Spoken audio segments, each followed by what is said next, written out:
Assalamualaikum warahmatullahi wabarakatuh. Perkenalkan, nama saya Pino Pitasari.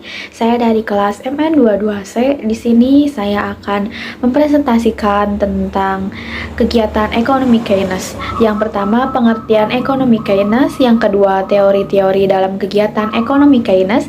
Yang ketiga, ada kegiatan ekonomi Keynes terhadap inflasi. Yang keempat, ada pasar tenaga kerja Keynes, pasar barang Keynes, dan pasar uang Keynes. Yang terakhir, yang kelima, ada faktor dan prinsip kegiatan ekonomi Keynes. Pengertian ekonomi Keynes. John Maynard Keynes adalah seorang ekonomi Inggris yang paling berpengaruh pada abad 20 dan pendiri ekonomi makro modern. Keynes dikenal sebagai tokoh yang menyebabkan lahirnya mazhab baru, yakni mazhab Keynes. Pada tahun 1936, Keynes memimpin revolusi pemikiran ekonomi yang menentang gagasan ekonomi neoklasik melalui bukunya yang berjudul The General Theory of Employment, Interest and Money. Menurut Keynes, situasi makro suatu perekonomian ditentukan oleh apa yang terjadi dengan permintaan agregat masyarakat. Apabila permintaan agregat melebihi penawaran agregat atau output yang dihasilkan dalam periode tersebut, maka akan terjadi situasi kekurangan produksi. Pada periode berikutnya, output akan naik dan harga akan naik, atau keduanya terjadi bersama-sama. Apabila permintaan agregat lebih kecil daripada penawaran agregat, maka situasi kelebihan produksi terjadi. Pada periode berikutnya, output akan turun atau harga akan turun, atau keduanya terjadi bersama-sama. Selanjutnya ada Keynesianisme atau ekonomi ala Keynes atau teori Keynes adalah suatu teori ekonomi yang didasarkan pada ide ekonomi Inggris pada abad ke-20. Teori ini mempromosikan suatu ekonomi campuran di mana baik negara maupun sektor swasta memegang peranan penting. Kebangkitan ekonomi Keynesianisme menandai berakhirnya ekonomi laissez-faire, suatu ekonomi teori ekonomi yang berdasarkan pada keyakinan bahwa pasar dan sektor swasta dapat berjalan sendiri tanpa campur tangan negara.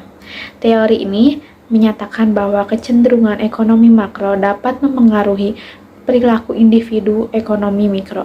Beberapa dengan teori ekonom klasik yang menyatakan bahwa proses ekonomi didasari oleh pengembangan keluaran potensial, Keynes menekankan pentingnya permintaan agregat sebagai faktor utama penggerak perekonomian, terutama dalam perekonomian yang sedang lesu. Adapun teori-teori dalam kegiatan ekonomi Keynes, yang pertama, dasar filsafat teori Keynes. Pemerintah wajib melakukan kebijakan-kebijakan untuk mempengaruhi perekonomian. Walaupun kegiatan ekonomi diserahkan kepada swasta, Keynes tidak percaya pada sistem liberalisme yang mengkoreksi diri sendiri untuk kembali pada posisi full employment secara otomatis. Full employment hanya dapat dicapai dengan tindakan-tindakan terencana pemerintah, bukan datang dengan sendirinya. Yang kedua ada teori kuantitas uang. Keynes mengkritik teori kuantitas uang. Beliau berpendapat bahwa tingkat upah tidak sepenuhnya dipengaruhi oleh jumlah uang beredar. Perubahan jumlah uang beredar hanya mempengaruhi variabel real seperti PDB real dan upah real. Dia menekankan bahwa teori kuantitas uang lebih akurat mempengaruhi ekonomi dalam jangka panjang daripada jangka pendek. Dan yang terakhir ada teori investasi. Teori investasi menurut Keynes, keputusan investasi itu diambil dengan membandingkan MSC atau Marginal Efficiency of Capital dengan tingkat baru real atau R.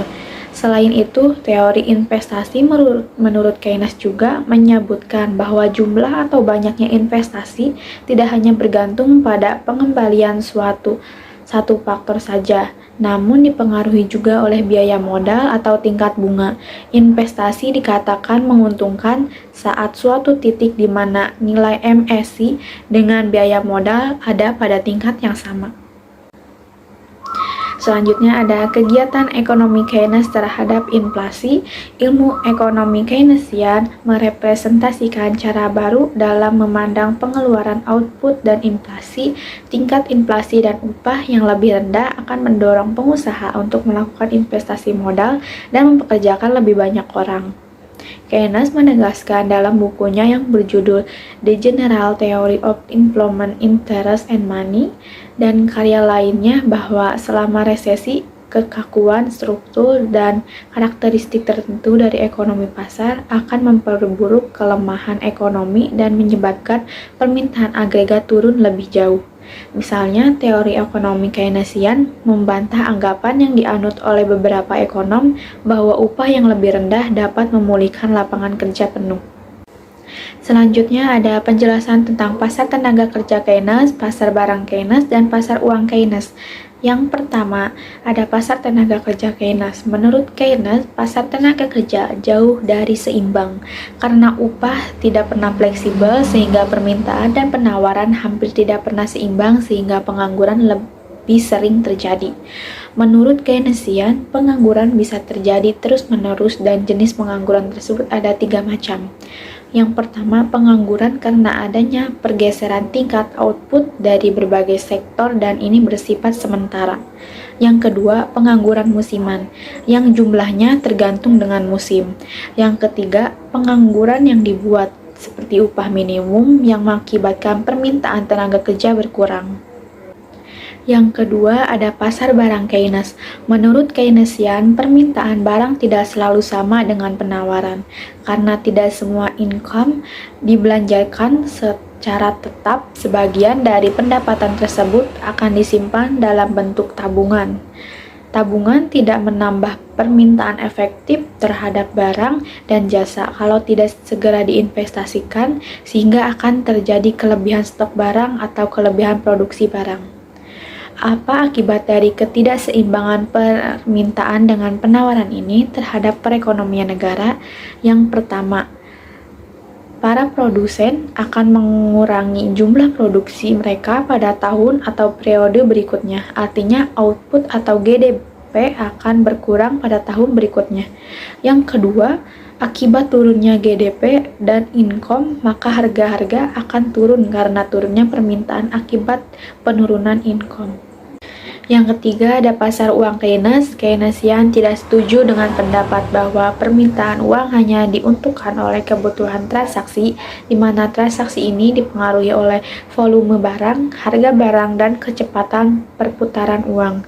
Menurut Keynesian, permintaan uang ditentukan oleh 3 faktor, yaitu yang pertama kebutuhan transaksi, yang kedua kebutuhan untuk berjaga-jaga, yang ketiga kebutuhan untuk berspekulasi atau investasi. Selanjutnya ada faktor-faktor dan prinsip dalam kegiatan ekonomi Keynes.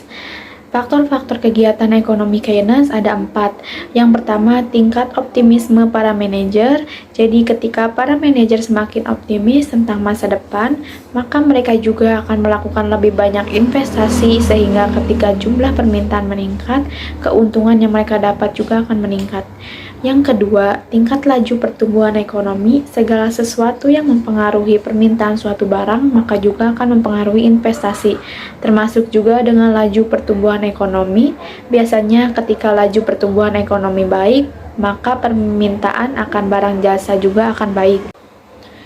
Yang ketiga, ada peningkatan modal saham publik. Modal saham publik yang meningkat akan menyebabkan penurunan produk hasil marginal dan akan turun mengurangi nilai MSI. Produk hasil marginal sendiri adalah output tambahan yang akan diperoleh perusahaan dengan tambahan 1 unit modal. Yang keempat, perkembangan atau perubahan teknologi. Jika perubahan teknologi yang terjadi ternyata menguntungkan, maka akan meningkatkan jumlah investasi meski tingkat bunga tetap. Lalu ada prinsip-prinsip dalam kegiatan ekonomi Keynes.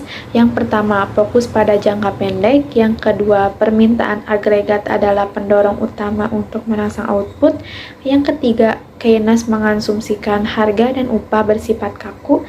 Yang keempat, permintaan agregat adalah alat untuk mengendalikan inflasi dan mengakhiri resesi. Yang kelima, meningkatkan permintaan agregat, menghilangkan pengangguran siklis. Yang keenam, Teori kuantitas uang hanya valid dalam jangka panjang. Yang ketujuh, individu bertindak lebih berdasarkan pada insting, emosi, dan dorongan spontan untuk bertindak. Mungkin sekian penjelasan dari saya, kurang lebihnya mohon maaf. Terima kasih. Wassalamualaikum warahmatullahi wabarakatuh.